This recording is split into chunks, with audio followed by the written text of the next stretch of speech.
आप लोकतंत्र को ही खत्म कर दीजिए फिर। 400 आप ही ले लीजिए, क्या 500 सीट ले लीजिए आप। जब आपको पता है कि आप 400 ला रहे हैं तो आपको ये भी पता है कि आप 500 भी ला सकते हैं। खत्म कर दीजिए लोकतंत्र को, आप ला दीजिए फिर जो तानाशाही की सरकार। कौन सा पीएम बनेगा चेहरा अभी तक निश्चित नहीं हुआ है, चुनाव सर पे खड़े हैं। ऊपर से क्या हो रहा है कि आप उधर ममता दीदी नाराज हो जा रही हैं, इधर से केजरीवाल नाराज है, उधर से राहुल गांधी छोड़ने को तैयार नहीं है। तो आप अपने आप में कितने अंदर कितने सॉर्टेड हैं, आप ये बताओ मुझे। छोटा सा परिवार भी जो होता है ना, 10 लोगों का या 4 लोगों का जो परिवार भी होता है, उसमें भी थोड़ी बहुत फूट होती है। परिवार में नहीं होती आपके, कभी पापा नाराज हो जाते होंगे, कभी आपकी मम्मी नाराज हो जाती होंगी, आप भी बहन से भाई से नाराज हो जाते होंगे। तो ये गठबंधन ये पूरा देश का बात है। देश में भी हो सकता है, सभी को आप खुश नहीं कर सकते, लेकिन हाँ कोशिश की जाती है सभी लोग साथ बैठे, सभी बात करें, एक दूसरे को सेटिस्फाई। बात करते हैं चुनाव की, तो हम देखते हैं कि भारतीय जनता पार्टी का जो भारतीय जनता पार्टी सिर्फ उत्तर भारत में बहुत अच्छा परफॉर्मेंस करती है। दक्षिण में आप जाते हैं, आप केरल में जीरो हो जाते हैं, आप तेलंगाना में जीरो हैं, आप कर्नाटका में जीरो हैं, आप तो विधानसभा चुनाव बिहार के कर्नाटक। कांग्रेस को राम के नाम से इतनी तकलीफ क्यों होती है? मैं इस बात से सहमत नहीं हूं कि कांग्रेस को तकलीफ होती है राम के नाम से। जो सही है वो मैं कहूंगा, लेकिन एक चीज और है, इनका कहना था कि राम के नाम पे वोट ले रही है। मैं आपको बताना चाहूंगा, मैं धर्म का नाम नहीं लिया हूं, दूसरी बार मैं कह रहा हूं। पूरा माहौल बना रखा है बीजेपी ने कि इस बार उसे अगला प्रधानमंत्री जो होंगे वो हमारे मोदी जी होंगे। तो मोदी जी होने भी चाहिए, क्योंकि बीजेपी ने इतना ज़्यादा काम करा है, इतना ज़्यादा डेवलपमेंट। भाजपा के लोग आज भी जाके कह रहे हैं कि हिंदू धर्म खतरे में है। अरे तुम्हारा पीएम है, तुम्हारा सीएम है, तुम्हारे अधिकारी हैं, तुम्हारे नेता सभी हैं, सभी कट्टर हिंदू कह रहे हो, फिर भी हिंदू खतरे में। प्रधानमंत्री ने मुफ्त सिलेंडर एक बार तो दे दिया, लेकिन दूसरी बार जो गरीब है वो 800 रुपए का सिलेंडर कहाँ से भरा? एक मुद्दा है, ये बेशक मुद्दा है, क्योंकि धर्म के लोग यहाँ रहते हैं भारत में, तो धर्म एक मुद्दा होना चाहिए, नहीं तो हमारी तौहीन होगी हमारे धर्म की चीज। नमस्कार, मैं हूं अदिति राज और आज मैं यहाँ लखनऊ विश्वविद्यालय में मौजूद हूं और आज हम यहाँ देख सकते हैं कि युवा चौपाल का आयोजन हो रखा है। हमारे साथ यहाँ पे जर्नलिज्म एंड मास कम्युनिकेशन के युवा बैठे हुए हैं और आज हम इनसे पूछेंगे, इनसे जानेंगे कि हमारी सरकार अब कौन सी हो सकती है और इनकी क्या आशाएं हैं। तो चलिए जानते हैं। सबसे पहले मेरा नाम सौरभ है और अभी हम हैं लखनऊ विश्वविद्यालय में और मैं लखनऊ विश्वविद्यालय के मास्टर्स का स्टूडेंट हूँ। और चूंकि भारतीय जनता पार्टी दावा कर रही है कि 400 पार, अब की बार 400 पार, तो उस पर हम बात करने वाले हैं कि 400 पार का आधार क्या है। 400 पार का आधार ये है कि स्वास्थ्य महकमे में भारतीय जनता पार्टी ने बहुत अच्छा काम किया है। श्रमिकों को रजिस्टर किया है, श्रम कार्ड के तहत सभी श्रमिकों को रजिस्टर कर दिया है। आयुष्मान कार्ड स्वास्थ्य महकमे में आना एक बहुत बड़ा परिवर्तन है। स्वास्थ्य महकमे में गरीब से गरीब आदमी एक साल में 5 लाख रुपए का इलाज पा रहा है। महिलाओं की बात करें तो हर घर गैस देके, हर घर शौचालय बनवा के महिलाओं के लिए बहुत अच्छा, अल्पसंख्यक महिलाओं के लिए 3 तलाक खत्म करना एक बड़ा मुद्दा था और नहीं लगता था कभी कि ये किसी की सरकार बनेगी। उम्मीद भी की जाती थी कि 3 तलाक खत्म होगा, हर घर शौचालय हो पाएगा। ये जिसकी उम्मीद नहीं की जाती थी उसको भारतीय जनता पार्टी ने सहज कर दिया और संभव कर दिया। तो इसलिए 400 पार दावा कर रही है और बनने जा रही है फिर से भारतीय जनता पार्टी की सरकार। तो चलिए अब हम चलते हैं अपने दूसरे प्रवक्ता की तरफ, जो हमें आगे की बताएंगे। अपना नाम बताएं। मेरा नाम पीयूष कश्यप है और जैसा कि हमें पता है कि इस बार मतलब पूरा माहौल बना रखा है बीजेपी ने कि इस बार उसे अगला प्रधानमंत्री जो होंगे वो हमारे मोदी जी होंगे। तो मोदी जी होने भी चाहिए, क्योंकि बीजेपी ने इतना ज़्यादा काम करा है, इतना ज़्यादा डेवलपमेंट किया है। लोगों को इंटरनेट और टेक्नोलॉजी के बारे में कुछ पता ही नहीं था, ये सब तो 2014 के बाद ही डेवलप हो पाया है। और भाजपा ने टेक्नोलॉजी और डिजिटलीकरण के बारे में काफ़ी ज़्यादा काम किया है। जी शुक्रिया आपका। अब हम लोग मोड़ेंगे अपने तीसरे प्रवक्ता की तरफ और जानेंगे इनसे इनका विचार।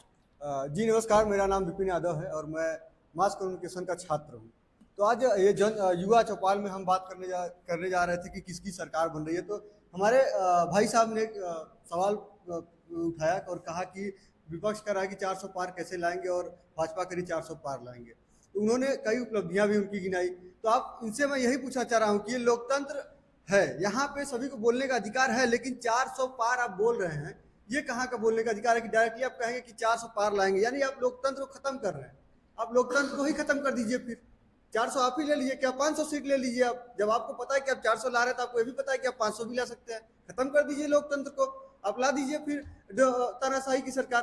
हाँ, अब बात कर रहे हैं कि हम 5 किलो अनाज देते हैं और उसके बाद ये कह रहे हैं कि जो है कि 5 लाख का इलाज भी फ्री है। ठीक है, मैंने माना 5 लाख का इलाज फ्री है, लेकिन आज भी इस पे एक नियम बना हुआ है कि 6 लोगों का होना चाहिए, 6 लोग परिवार के सदस्य होने चाहिए। गांव में आज भी जिसके परिवार में 4 लोग हैं उनका नहीं बन पा रहा है। वो जगह जगह चक्कर खा रहे हैं, अधिकारियों के पास जा रहे हैं, लेकिन नहीं बन पा रहा है।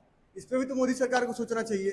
अगर चुनावी मुद्दा की बात करें हम, कि चुनावी मुद्दा में आज अभी तक आपने जितने भी मुद्दे सुने होंगे, प्रधानमंत्री हो, अमित शाह हो या बीजेपी के कोई कैंडिडेट हो, वो पब्लिक को संबोधित करते हुए उनका मुद्दा क्या रह रहा है? ना वो शिक्षा पे बात कर रहे हैं, ना वो रोजगार पे बात कर रहे हैं, ना ही गरीबी पे बात कर रहे हैं।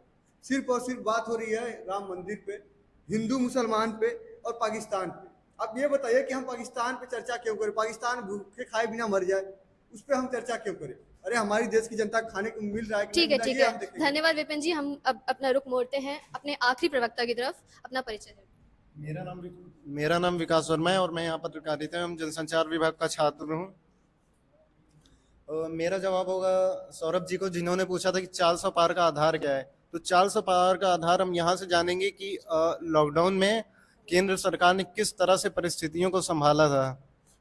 वहाँ पर उन्होंने 2 बार, लगभग महीने में 2 बार उन्होंने 5 किलो अनाज मुफ्त दिया है। ठीक है, बहुत बहुत धन्यवाद। हमें इनका विचार जानने को मिला। अब हम चाहेंगे अपनी युवा से कि उनके मन में जो कुछ भी विचार विमर्श हैं वो हमारे प्रवक्ताओं से पूछें और अपने जवाब लें। तो हम शुरू करते हैं। सबसे पहले क्या नाम है आपका, कहाँ से हैं आप? मेरा नाम यशवर्धन दीक्षित है और मैं लखनऊ विश्वविद्यालय में पत्रकारिता का छात्र हूँ।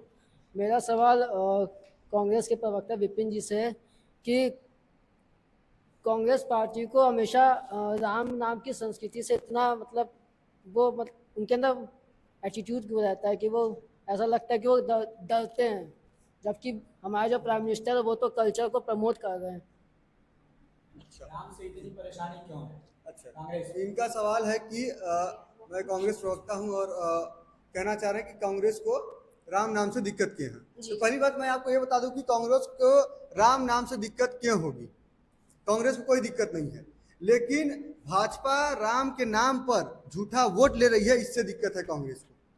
कांग्रेस ये नहीं कह रही कि राम नहीं है, ये नहीं कह रही कि राम मंदिर नहीं बनना चाहिए, सब बनेगा, बन गया, लेकिन ये झूठा प्रचार करके कि कांग्रेस की वजह से हिंदू धर्म खतरे में था। आप ये बताइए, भाजपा के लोग आज भी जाके कह रहे हैं कि हिंदू धर्म खतरे में है। अरे तुम्हारा पीएम है, तुम्हारा सीएम है, तुम्हारे अधिकारी हैं, तुम्हारे नेता सभी हैं, सभी कट्टर हिंदू कह रहे हो, फिर भी हिंदू खतरे में है। कैसे खतरे में है यार? जब कांग्रेस सत्ता में नहीं है, उसके कोई नेता, उसकी कहीं सरकार नहीं है, 1-2 राज्य में सरकारें हैं, वहां पे हिंदू खतरे में नहीं है। आप कह रहे हैं कि हिंदू खतरे, यूपी में आकर हिंदू खतरे में है। अरे यूपी में योगी जी की सरकार है, कैसे हिंदू खतरे में हो जाएगा? उस पर बात करिए ना आप। अब कहिए ना आज के रोजगार पे। उत्तर प्रदेश में बताइए पेपर लीक कितने हुए हैं पिछले 5 सालों में? 14 पेपर लीक हो चुके हैं। 50 लाख अभी भरा गया था फॉर्म जो पुलिस का, वो लीक हो गया, उस पर आप चर्चा नहीं करेंगे। आप आगे कहेंगे कि हिंदू खतरे में है, पाकिस्तान में खाना नहीं मिल रहा है, पाकिस्तान में टमाटर महंगे हो गए हैं। सहमत हो सकते हैं पर पूरी तरह से सहमत नहीं है। बहरहाल हम चलते हैं अपने दूसरे छात्र की तरफ जो अपने सवाल जवाब।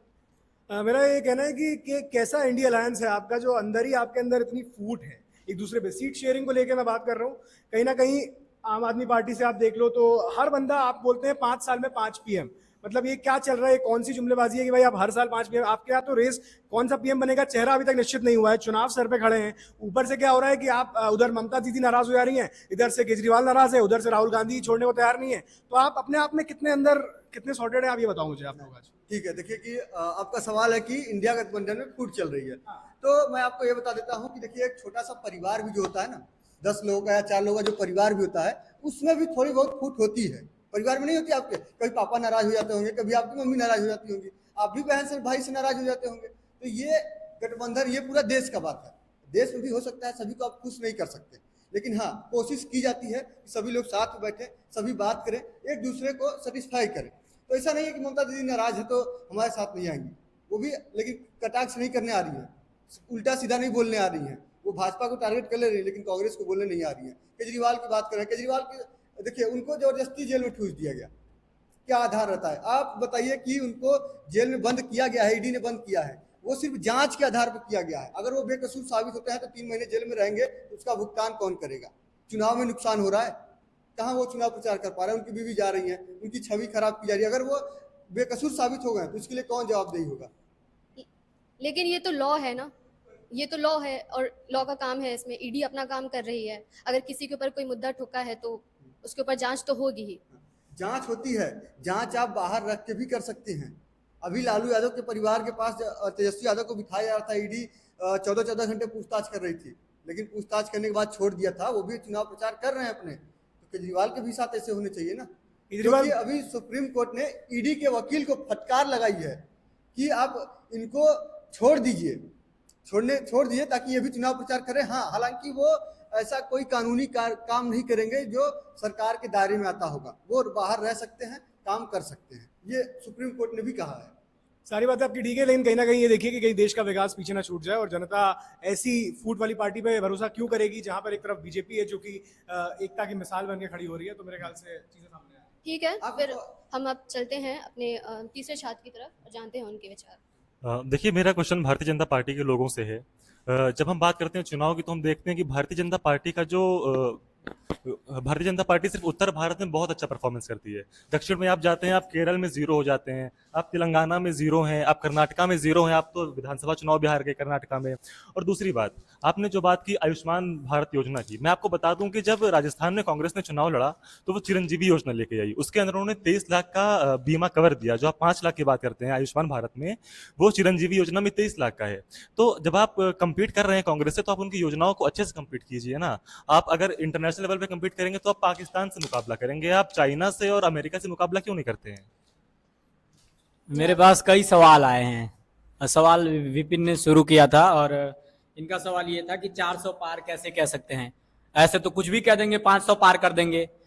ये भारतीय जनता पार्टी का अपने जनता पे भरोसा है, जिसके भरोसे पे भारतीय जनता पार्टी 400 पार का दावा कर रही है और उसके काम पे भरोसा है। दूसरा सवाल इन्हीं का था और भी लोगों का था कि धर्म के नाम पर वोट लेना। मैंने धर्म की बात की नहीं थी अपने, जब मैंने शुरू किया था तो मैंने धर्म की बात की ही नहीं थी। मैंने स्वास्थ्य का बात किया था और महिलाओं पे बात किया था, शिक्षा पे भी एनईपी लाके मुझे लग रहा है कि एक लंबे समय बाद एनईपी लाया गया है और शिक्षा के लिए कुछ काम किया गया है।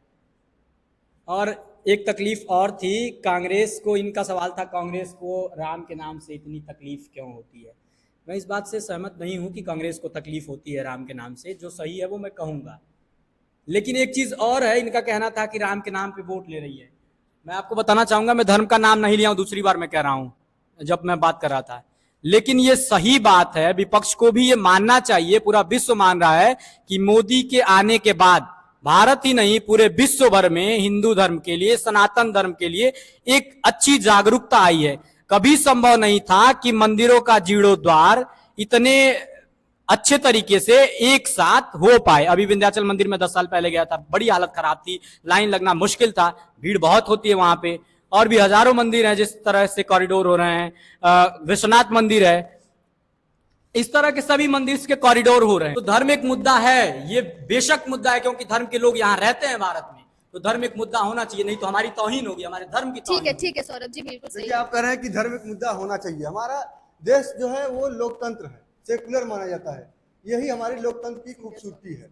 तो एक लोकतंत्र में इस तरह से लोगों को धर्म के नाम पर बांटना, जाति के नाम पर बांटना कहाँ तक सही है? कह रहे हैं कि मंदिर बन रहे हैं, तो बड़े मंदिर तो बने हैं, मैं एक्सेप्ट करता हूँ, लेकिन छोटे मंदिर कितने तोड़े गए हैं? लाखों मंदिर तोड़ दिए गए। अगर कांग्रेस की सरकार में एक छोटा सा मंदिर रोड के बीच में आता था, तोड़ दिया जाता था, तो उसके बाद हिंदू धर्म के जो रखवाले अपने आप को कहते थे ठेकेदार, वो बवाल करने लगते थे, तोड़ फोड़ करने लगते थे कि हिंदू मंदिर तोड़ दिया गया। लेकिन आज के समय में बीजेपी की सरकार में कुछ नहीं तो हजारों मंदिर तोड़े गए हैं, हमने भी देखा है, सभी को पता है। आप हमें बता सकते हैं विपिन जी, आप हमें बता सकते हैं किधर किधर कहाँ का मंदिर तोड़ा गया है? आप बात करेंगे, देखिए मैं बनारस की बात करता हूँ, प्रधानमंत्री का संसदीय क्षेत्र है, मैं बनारस घूमने गया था, वहाँ पे एक ककरमत्ता से लेके लंका तक रोड गई हुई है, वहाँ पे बीच में कम से कम 10 मंदिर पड़ते हैं। मंदिर उस समय रोड के बीच में आ रहे थे, इसलिए रोड कांग्रेस के समय में नहीं बनने दिया जा रहा था। लेकिन जब भाजपा की सरकार आई तो वही 10 के 10 मंदिर तोड़ के नई सड़कें बना दी गई, वो विकास गिना दिया जा रहा है। अगर आप मंदिर तोड़े हैं, ठीक है, मंदिर आपने तोड़ा कि अच्छा काम है, लेकिन जब ये कांग्रेस के समय तोड़ा जा रहा था, फिर आप उंगली क्यों उठा रहे थे? कांग्रेस भी तो विकास करने के लिए तोड़े की बात कर रही थी। ठीक है, बहुत बहुत धन्यवाद आपका। मैं चलती हूँ अपने चौथे छात्र की तरफ जो अपने सवाल रखेंगे। मेरा नाम प्रशांत सिंह है। मेरा सवाल सौरभ जी से है, जो ये कह रहे हैं कि भारतीय जनता पार्टी ने लोगों को मुफ्त राशन और प्रधानमंत्री महिला उज्ज्वला योजना से उन्हें सिलेंडर मुहैया कराया। तो जैसे कि प्रधानमंत्री ने मुफ्त सिलेंडर एक बार तो दे दिया, लेकिन दूसरी बार जो गरीब है वो 800 रुपए का सिलेंडर कहाँ से भराएगा? जवाब दे सौरभ जी। काम करेगा। महंगाई एक बड़ा मुद्दा है और ऐसा कोई समय नहीं रहा है कि जब महंगाई नहीं रही। आपने समय शायद न देखा हो, हमारे पूर्वज बताते हैं, हमारे माता पिता बताते हैं कि वो 2 रुपए किलो का चीनी खरीदते थे। अभी चीनी कितना है? क्या मोदी जी का योगदान है इसमें कि चीनी 40 रुपए हो गए हैं? कांग्रेस क्या करती थी? कांग्रेस ही 2 रुपये में चीनी देती थी भाई। तो क्या मोदी जी के आने से 40 रुपए हो गया? 2 रुपए आप खरीदे थे चीनी?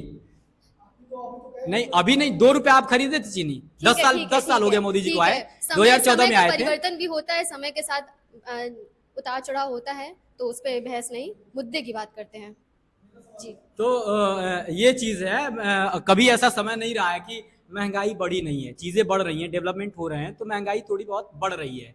तो महंगाई एक बड़ा मुद्दा है जिसपे सरकार काम भी कर रही है। गरीबों को स्वास्थ्य के लिए भटकना ना पड़े, उसके लिए आयुष्मान लाना, किसानों को सब्सिडी दे रही है, 2,000 रुपए 4 महीने में देती है प्रधानमंत्री किसान सम्मान निधि के योजना के अंतर्गत। ठीक है, तो ठीक है, काम कर रही है सरकार। ठीक है। चलते हैं अपने आखिरी छात्र की तरफ और उनके सवाल को लेते हैं। मेरा सवाल, पहले मैं अपना नाम बता देता हूँ। मेरा नाम अर्पित सिंह है और मेरा सवाल सौरभ भाई से है। मोदी जी कहते हैं आधी आबादी की बात करते हैं, जो हमारी माँ बहनें हैं उनकी बात करते हैं कि आधी आबादी की, लेकिन संयुक्त राष्ट्र बाल कोष की एक रिपोर्ट है कि भारत में 33% महिलाएं इसलिए शिक्षा छोड़ देती हैं ताकि उनको घर का काम करना होता है। साथ ही साथ सामान्य कार्य समान वेतन नहीं मिलता है।